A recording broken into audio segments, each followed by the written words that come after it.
10 pamilya sa Bayambang pinagkalooban ng sariling tahanan. Para sa detalye, narito si Idol Neil Muyano. 104.7 IFM. Report!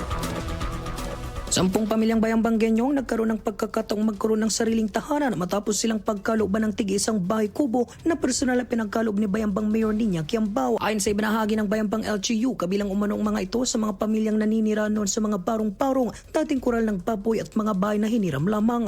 Agad namang silang naisama sa listahan ng mga tatanggap ng tulong pabahay nang makarating sa tanggapan ang kanilang kalagayan. Formal na ipinamahagi ang mga bahay kubo kasabay ng isinagawang flag raising ceremony kung saan personal itong tinanggap ng mga benepisyaryo. Ang programa ay bahagi ng patuloy na pagsisikap ng pamalang lokal ng Bayambang na makatulong para sa nangangailangan ng suportang pabahay. Kasama mo mula rito sa FM News Tagupan, to si Idol Limero, Tadak IFM.